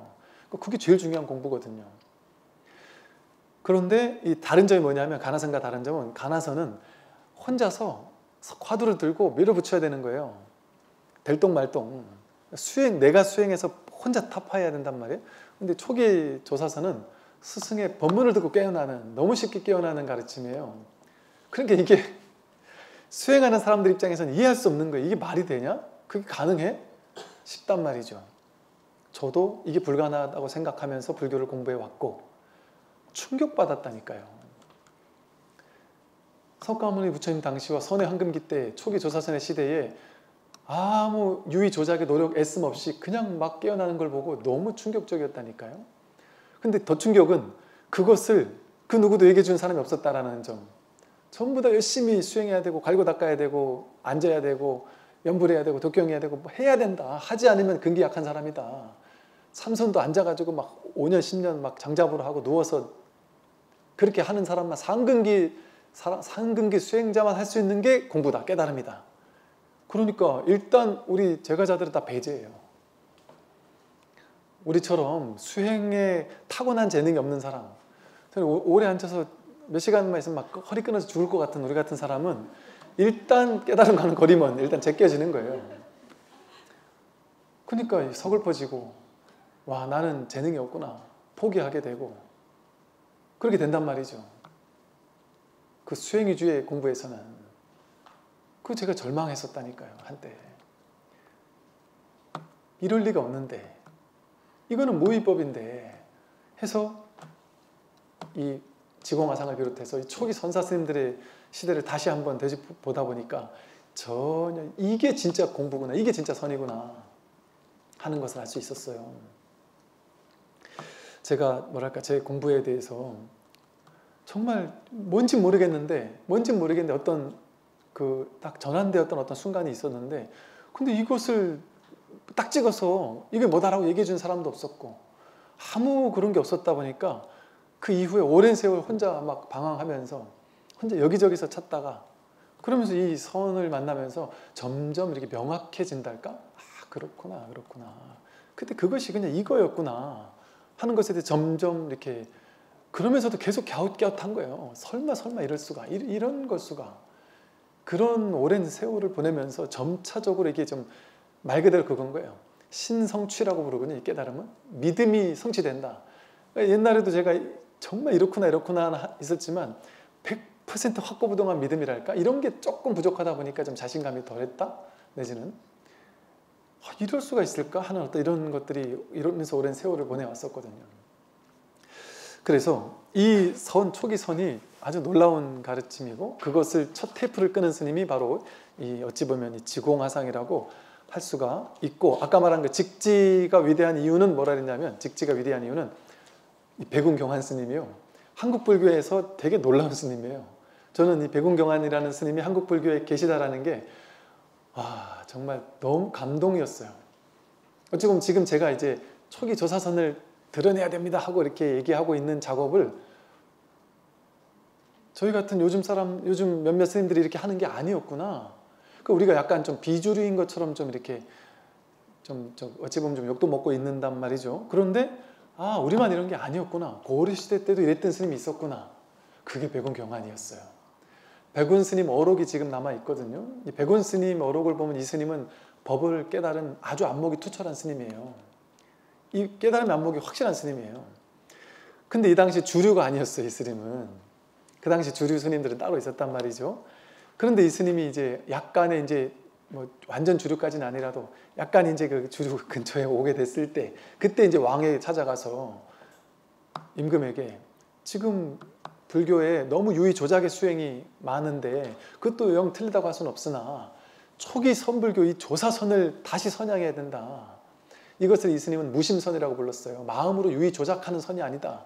본래 마음 없음에 딱 당도하는 이 본래적인 선, 이것을 드러내야만 불교가 진짜 살고 이게 진짜 제대로 된 깨달음, 괴로움과 괴로움의 소멸에 이를 수 있다라는 것을 강력하게 막 건의하면서 이것을 주창할 수 있도록 해달라고 얘기하고 후배들 스님들에게 또 도반 스님들에게 초사선을 지금 선양해야만 한국 불교가 살아난다. 그 얘기를 고구정령하게 계속해서 했어요. 그런 사료들이 많이 남아있어요. 그래서 이 스님이 약간 의도적으로 불교에서 선불교 하면은 우리는 다 보통 임재종 이런 말을 쓰거든요. 그래서 뭐 어찌 보면 한국 조계종도 어느 절들에 가면 아직도 임재종 이렇게 임재종 양기파의 후예다 이렇게 얘기를 한단 말이에요. 그러니까 즉 이 가나선의 핵심이 이제 임재 스님이고 그러다 보니까 임재 스님 아주 훌륭하신 안목을 갖춘 스님이에요. 근데 그 이후에 있는 제자 중에 누군가 그 임재종의 법맥에 있는 선에서 대해 스님이 서장이라는 걸 만들면서 가나선을 만들었단 말이죠. 이게 훌륭하기는 하나 이 스님이 의도적으로 이 라인을 다 빼버렸어요. 그게 이 스님이 훌륭하지 않아서 뺀 것이 아니라 그 안목은 훌륭하나 의도적으로 이 가나선적인 요소를 가지고 있는 법맥을 싹 빼버렸어요. 대해 스님이라든지 원호극근이라든지 임재 스님까지도 싹 빼버렸어요. 이 직지라는 책에. 그것은 뭘 의미하냐면 그 스님들 훌륭하지 않다는 얘기를 하고자 하는 게 아니라 이 직지는 오로지 조사선을 선양한다. 오로지 초기 선불교, 이 활발했던 그냥 무심하게 와서 멍청하게 법문 듣는단 말이에요. 그냥 앉아서 수행하는 것도 아니고 기도하는 것도 아니고 연불하는 것도 아니고 뭐 하는 게 아니다. 그런데 이렇게 법문 듣고 깨닫는다. 이것을 그렇게 강조했던 스님이 고르시대 때 이미 있었다라는 사실이 놀랍게 그지없어요. 그리고 그 책을 이제서야 세계적으로 지금 주목받고 있고 지금에 와서는 이제 세계적으로 그렇게 다큐를 찍는 사람들이 이것의 이제는 문화재적 가치가 아니라 깨달음의 이 가치에 주목했다라는 거, 이건 놀라운 하나의 힌트인 것 같고 메시지인 것 같고 이게 이제 앞으로 머지않아 지금은 명상의 시대잖아요. 지금 모름지기 웰빙 명상의 시대잖아요. 이게 이제 명상의 시대는 어떤 스님이 그러시대요. 명상의 시대는 아주 좋은 것이지만 한계를 가지고 있다. 왜냐하면 명상은 열심히 갈고 닦아야 된단 말이에요. 스님 저 3개월 어디 명상처 갔다 왔어요. 6개월 어디 갔다 왔어요. 이런 얘기 하는 사람들 세고 셌거든요. 계속하는 사람들은 없어요. 이게 이제 명상의 단점이라는 거예요. 어느 시기에 3개월, 6개월, 1년, 2년 막 밀어붙여요. 그런데 그러고 나서 뭔가 변화되는 게 없단 말이에요. 괴로움이 해결됐다거나 내가 공부가 됐다거나 이런 얘기를 하는 사람이 거의 없단 말이에요. 명상하는 사람들 얘기 들어보세요. 뭔 얘기가 주로 있느냐 하면 나는 명상을 통해서 어떤 삼매를 증득했다. 어떤 체험을 했다. 이런 거 삼매 증득하는 이런 얘기를 주로 한단 말이에요. 왜? 명상을 하면 삼매를 증득하게 해줘요. 왜? 열심히 수행하면 수행에 대한 결과가 일어나요. 인과적으로. 그러니까 유의조작으로 만들어낸 거예요. 삼매는. 그러니까 부처님이 그걸 보시고서는 처음에 최고 단계 선정까지 갔다가 그거를 딱 포기했잖아요. 그리고 중도의 길을 가서 깨달으신 거 아니에요? 그래서 이 진짜 명상은 그렇게 유의조작으로 밀어붙이는 명상이 아니란 말이에요. 그런데 지금은 그 명상이 퍼져 있는 것도 좋은 일인데 그게 이제 한계에 부딪힐 거라는 거죠. 어떤 한계? 유의조작이라는 한계. 그래서 이걸로 공부 끝낼 수 없다라는 한계. 그리고 진이 빠진다는 한계. 힘은 들고 막 진이 빠져 죽겠는데 효과는 이렇게 얘기하면 너무 센가? 대놓고 얘기하기 어려워 그렇지 그런 문제점이 어느 정도 노출되고 있어요. 그래서 뭐 어떤 스님도 그 얘기를 하시대요. 이제 선불교가 이제 등장할 시대가 됐다. 그런데 이 조사선이라는 초기 진짜 선은 세계 무대에 한 번도 데뷔한 적이 없다는 거예요. 우리도 초기 선불교 지금 처음 알았잖아요. 요즘에 거의 처음 알잖아요. 우리도. 이게 요즘에 주목받기 시작한 게 얼마 안 됐어요. 요즘에 이제 많은 다양한 뭐 교수님들도 있고 어떤 뭐 다양한 출제가자들 사이에서 이 초기 선불교 이게 진짜구나라는 것을 이제는 조금씩 알아가는 사람들이 이제 막 많아지고 있어요. 심지어 어떤 뭐죠? 그 학문 세미나 같은 데서도 이제 이런 것들을 얘기하는 분들이 많아지고 있어요. 아직은 비주류라고 말하는 사람도 있지만, 그래서 이 명상의 진짜 명상은 이 선에 있다. 유의 조작하지 않는 명상, 이게 진짜 명상이다. 그래서 이 아직까지 한 번도 세계 무대에 데뷔하지 않았던 진짜 명상, 진짜 선, 이게 이제 인터넷이나 언론이나 이런 걸 통해 세계적으로 확 전파가 되기 시작하면 이건 이제 세계 문명을 바꿀 일이다. 이런 얘기를 하는데 충분히 가능한 얘기고, 이게 이제 한국에 있는 이 초기 선 하는 사람만 하고 있는 게 아니거든요. 이게 세계적으로 미국의, 유럽의 온갖 나라에 이 초기 선불교의 이 활발한 깨달음의 이 초기 선사 스님들의 어록들을 활발하게 전법하는 사람들이 많아지고 있어요. 그 사람들은 뭐 스님이다라는 거나 이렇게 뭐 종교라는 색 하나도 없이 이것을 선양하는 사람들이 많아지고 있다니까요. 종교와는 상관없는 거예요. 그래서 이제는 종교를 넘어서서 종교 비종교를 떠나서 이 공부가 이제는 상당히 이 세상에 중요해지는 시대가 분명히 올 거라고 저는 생각이 돼요. 저 20년 전만 해도 명상이 이렇게까지 세계적으로 인기 있을 거라고는 상상도 못했어요. 대기업에서 명상 강의 이렇게까지 많이 할 줄은 상상도 못했어요. 근데 요즘에는 대기업에서 명상 강의를 제가자들이 하는 명상 강의 이러면 대기업에서 엄청 섭외를 한대요. 근데 스님들은 섭외를 안 한대요. 왜? 스님들이 아무리 더 수준이 높은 강의를 해도 그는 종교야. 제낀다는 거죠.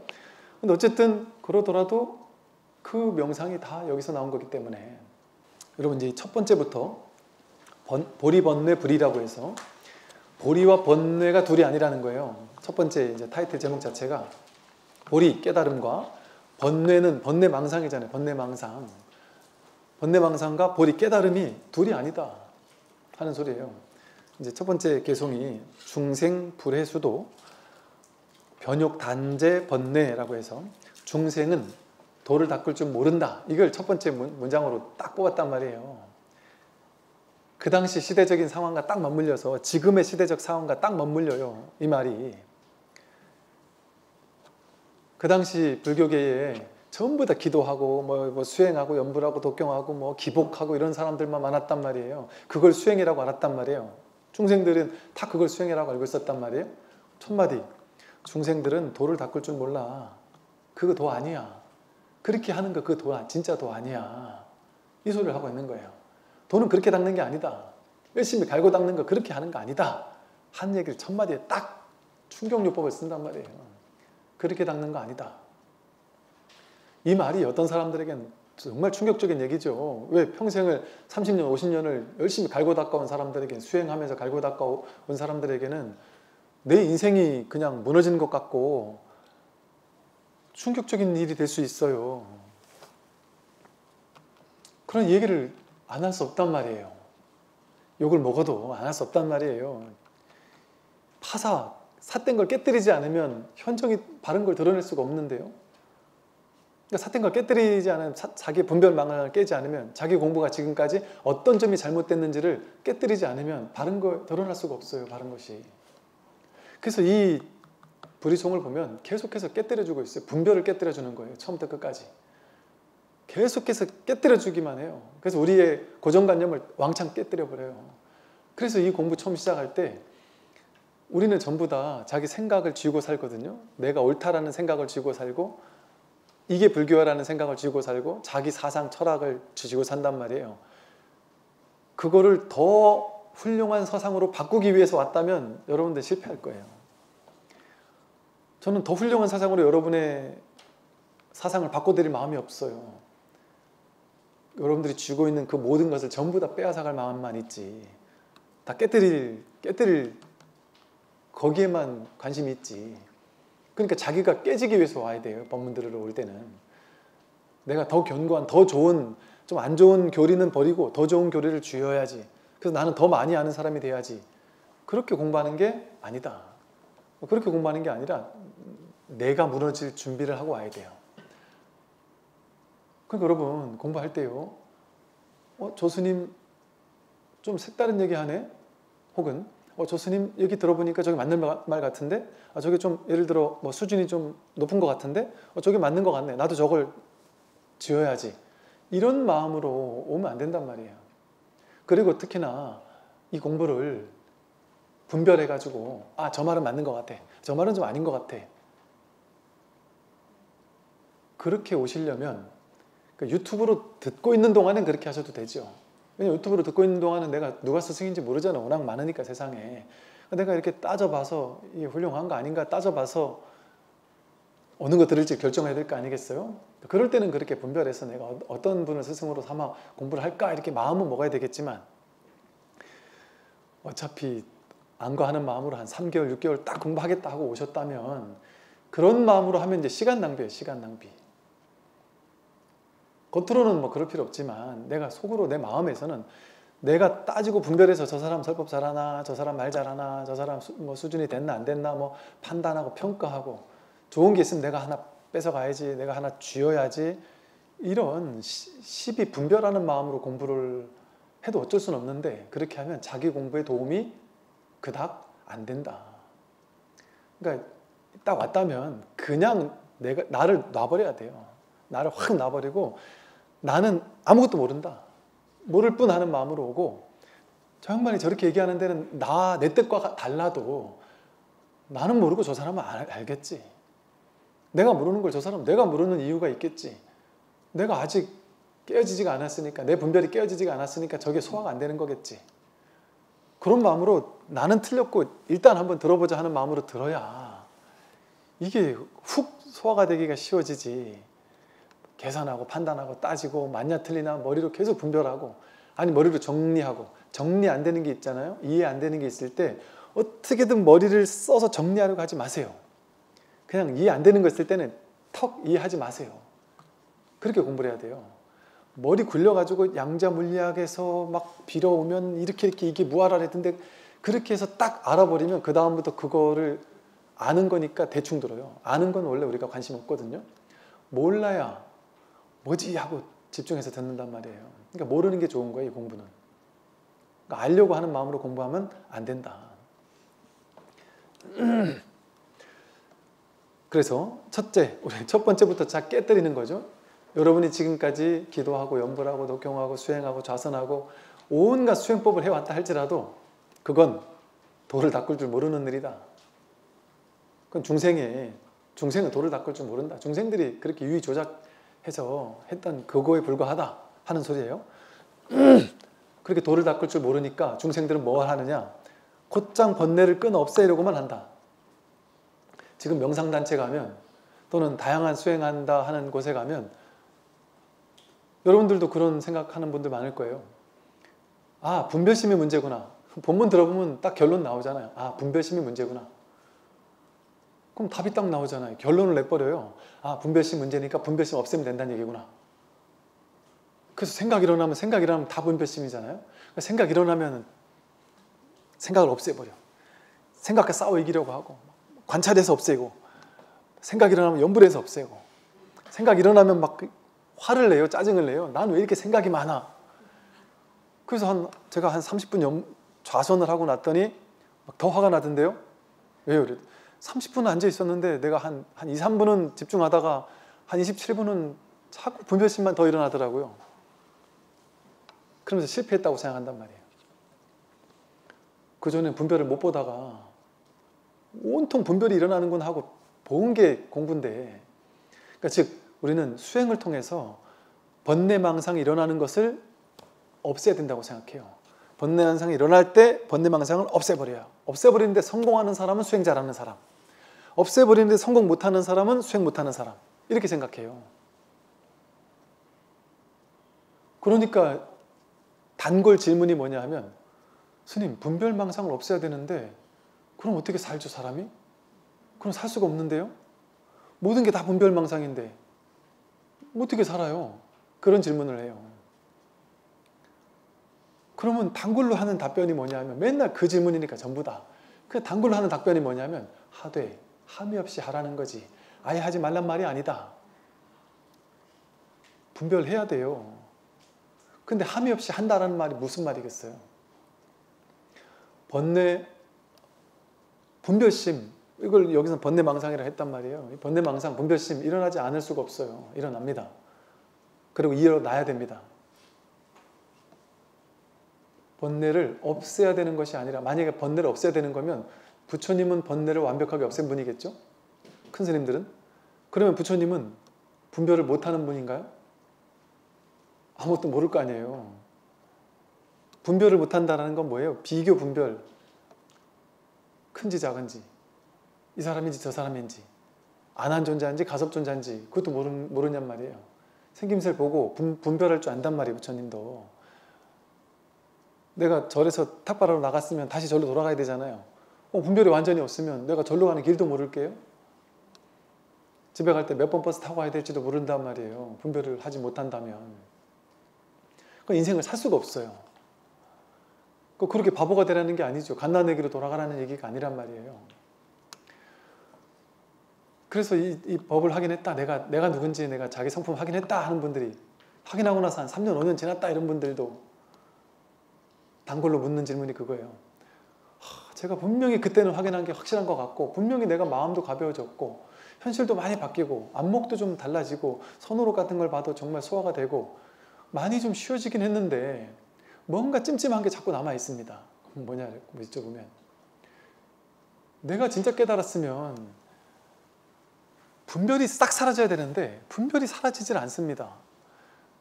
그리고 뭔가 현실에서 남들이 나한테 시비를 걸면 화가 일어나지 않아야 되는데 시비 걸면 화가 난다는 거예요.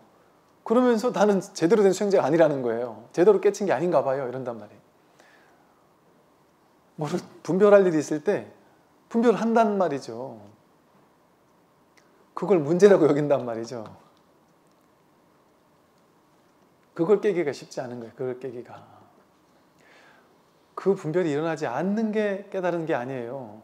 아니, 누가 나한테 칼을 들고 죽이려고 쫓아오면, 아니면 호랑이가 날 잡아먹겠다고 쫓아오면 분별하지 않아서 죽으나 사나 둘이 아니니까, 생사가 둘이 아니니까 잡아먹으십시오 하고, 잡아먹히는 것과 먹히지 않는 게 둘이 아니야 하고 가만히 있는 게 아니란 말이에요. 누가 칼 들고 죽이겠다고 쫓아오면은 냅다 잘 도망가는 게 부처지. 가만히 앉아서 그냥 팍 찔리는데도 나는 안 아파요 하고 그냥 가만히 앉아있는 게, 그게 부처냐는 말이에요.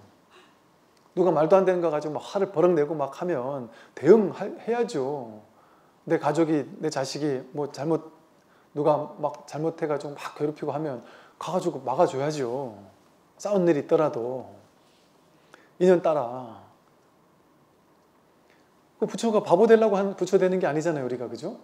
그러니까 분별을 끊없애야 되는 것이 아닙니다.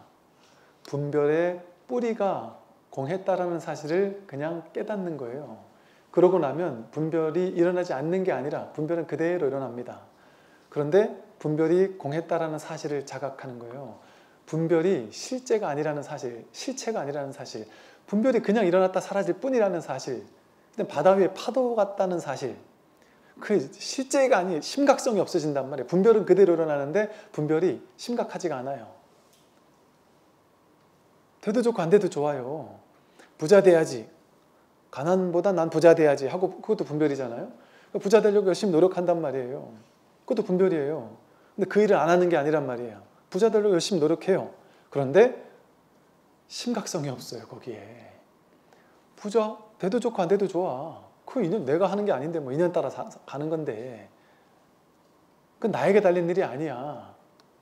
그 삶이라는 이 연기법, 법 전체가 하는 일이지, 내가 할 수 있는 일이 아니다. 나는 그냥 마음 내는 거다. 최선을 다하고, 내가 할 수 있는 최선을 다하고 부자 되겠다고 마음 내고, 그게 전부다. 그리고 마음 냈으니까 현실에서 열심히 실천하는 거예요, 그냥. 그런데 되고 안 되고 나에게 달린 일이 아니니까 심각함이 없어져요. 스트레스를 안 받아요. 결과에 대한 두려움이 없습니다. 그러니까 무게감이 탁 떨어지는 거예요. 그러니까 삶이 가벼워지는 거예요. 그러니까 어떤 사람은, 중생들은 번뇌에 휘둘려가지고 돈 벌어야 돼 집착해서 돈 못 벌면 스트레스 받아 죽을 것 같고, 돈 벌면 막 행복해 죽을 것 같고, 그런데 깨달은 사람은 벌겠다 하는 마음 여전히 있단 말이에요. 그런데 그냥 가볍게 돈 버는 거예요. 그냥 벌려도 좋고 안 벌려도 좋고 최선을 다하는 거예요. 그런데 오히려 버려야 되는 집착 있는 사람은 삿된 생각을 해가면서까지도 돈을 벌여야 될 때가 허망한 욕심을 부릴 수 있어요. 근데 집착이 없는 사람은 과도한 전체를 보는 안목이 있으니까 전체를 보니까 과도하게 심각하지 않으니까 이게 집착을 하게 된다는 것은 안목이 좁아진다는 거거든요. 인지협착이라고 해서 집착할 때 인지가 이렇게 작아져요. 제가 이 비유가 좋아서 이 비유를 자꾸 드는 거예요. 그 주식으로 망한 사람들이 그 얘기를 한단 말이에요. 내가 주식으로 옆에 대박 났다는 사람 얘기를 들으면 요거 투자하면 지금 상황 봤을 땐 100%몇 배가 뜬다는 거예요.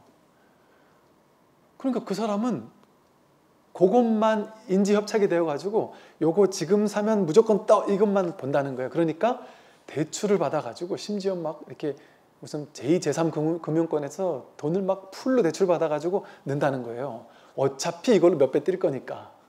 그거는 지금 요것만 보고 있는 거잖아요. 전체를 못 보는 거잖아요. 그 욕심에 집착하고 있는 거잖아요. 이런 일이 벌어진다니까요. 시야가 좁아져요. 전체를 못 봐요. 그러니까 그런 삿된 일을 합니다.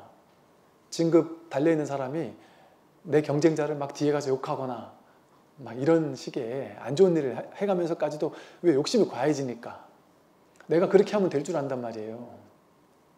그런데 심각성이 사라지면 그러더라도 여전히 돈도 벌고 진급도 해야 되고 자식도 키워야 되고 자식 뒷바라지해서 좋은 대학도 보내야 되고 할 거 다 한단 말이에요.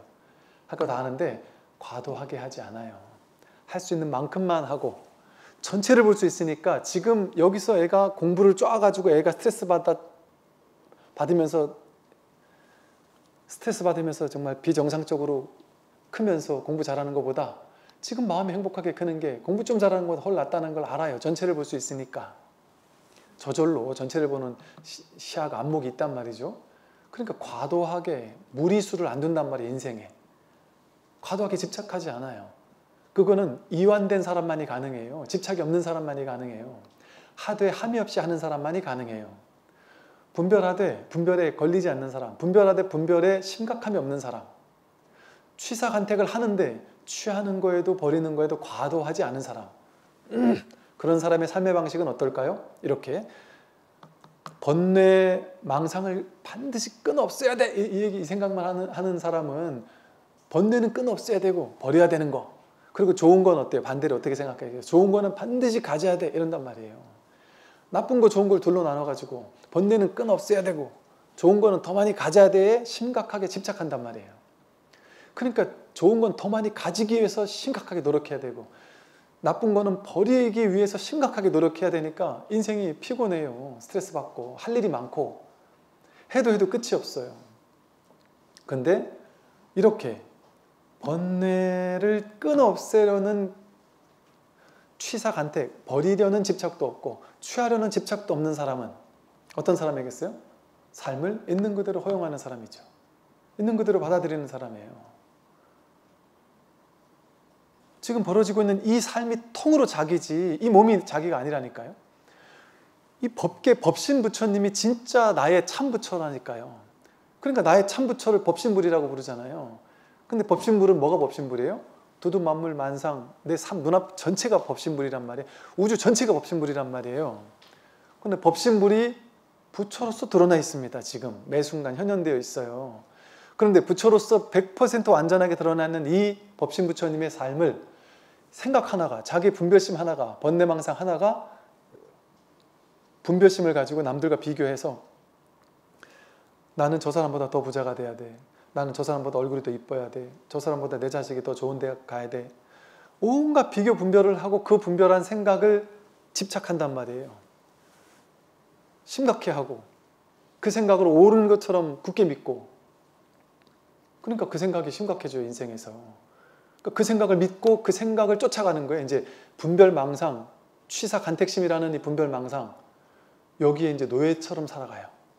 평생 좋은 거 취하기 위해서 살고 평생 싫은 거 내 인생에서 없애기 위해서 사는 우리 인생 그것밖에 없지 않아요? 좋은 거 더 많이 가지려고 싫은 거 없애려고 그걸 위해서 끊임없이 달려가잖아요. 잠시도 쉴 수 없어요. 그런데 이 깨달은 사람은 내가 원하는 걸 다 가질 수 있고 내가 싫어하는 걸 다 없앨 수 있는 사람하고는 거리가 멀어요. 그런 사람이 아니에요. 그래서 법신부처님을 자수형신, 자기 스스로 본래가 스스로 수용할 줄 아는 신이란 말이에요. 본래가 수용되고 있구나, 삶이 진실이 100% 이렇게 현현되고 있구나, 원망부족하게 수용되고 있구나라는 것을 문득 깨달은 분이 부처님이에요. 그러니까 과도하게 취할 것도 없고 과도하게 버릴 것도 없는데 그렇다고 아무것도 안 하고 사는 사람이 아니에요. 하되 함이 없이 한단 말이에요. 현실은 살아야 되니까 현실을 무시하지도 않는단 말이에요. 그러니까 한단 말이에요. 근데 출세관을 무시하지도 않으니까 함이 없이 한단 말이에요. 그러니까 하되 함이 없이 한다라는 것은 현실세계, 사법계와 이상세계, 이법계, 진리의 세계와 현실세계를 아울러 살아가는 균형 갖춘 중도적인 공부인이 되는 거예요. 그러니까 이 균형 잡힌 중도를 실천하는 공부인이 되는 것은 현실에서 너무 쉬워서 할 일이 없는 거예요. 지금 이렇게 살면 되니까. 취사간택만 하지 않고 내가 하고 싶은 거 하면서 살면 되니까. 하고 싶은 거 하지 말라는 게 아니잖아요. 억지로 여러분 두타행을 해가지고 억지로 돈 다 버리고 무소유하고 억지로 아무것도 하지 마라? 그게 불교가 아니에요. 그건 너무 하는 거에 집착해 있으니까 집착해 있는 사람에게 방편으로 쓴 말이지.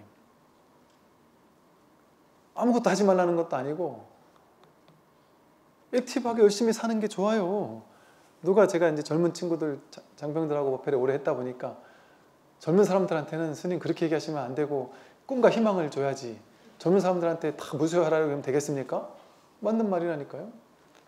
젊은 사람들에게는 집착 없이 열정적으로 무엇이든 한번 도전해봐라.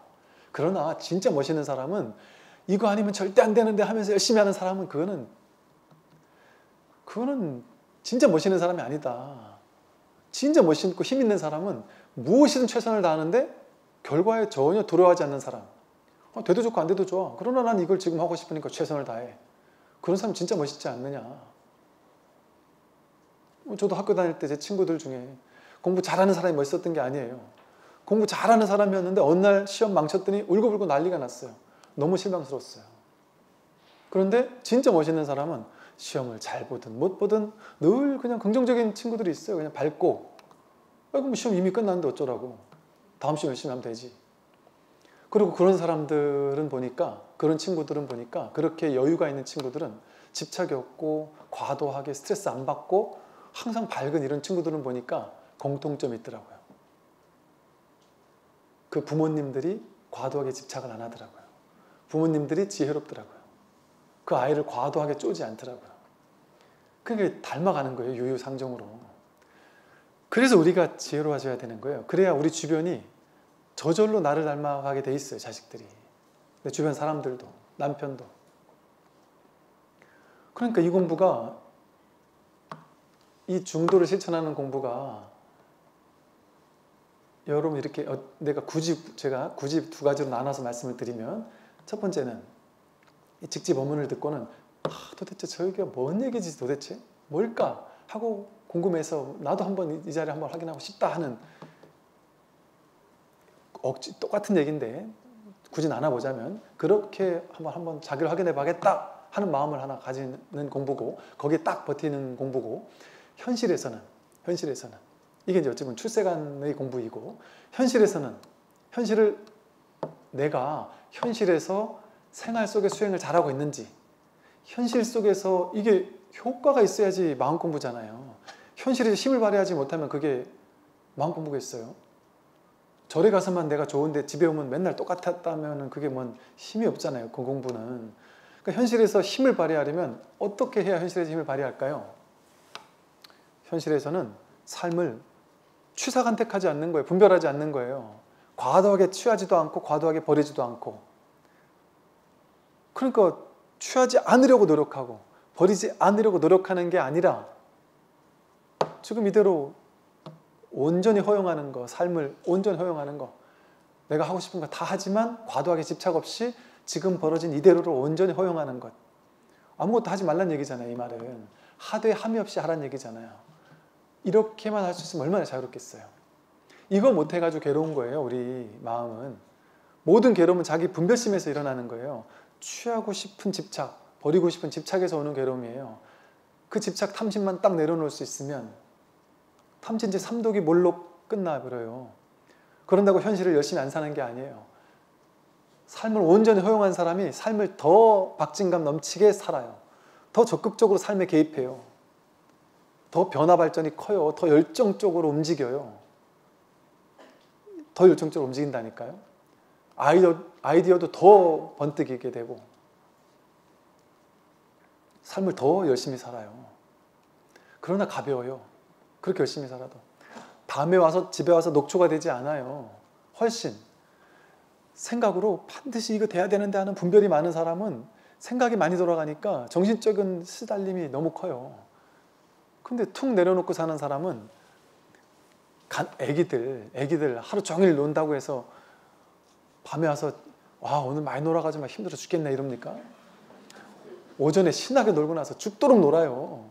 오후에 더 재밌는 데 갈 거니까 오전에 좀만 놀아. 그렇게 안 해요. 그리고 그냥 언제 저래 놀았나 싶을 정도로 잘 때는 그냥 시체가 돼서 자버려요. 확 쉬어버려요. 그러고 나서 또 다시 깨워버리면 또 신나게 죽도록 100% 놀아요. 그러고 나서 집에 와서 그냥 100% 자버려요. 내가 내일 더 재밌는 거 놀 거니까 오늘 내가 조금 반만 놀게요. 이러지 않는단 말이에요. 순수한 열정이 피어난다니까요. 오히려. 그래서 현실에서 우리가 삶을 온전히 사는 것은 취사간택하지 않고 온전히 삶을 허용하고 있는 그대로 받아들이고 아무것도 하지 말란 얘기죠. 그러나 모든 걸 다 하는 거예요.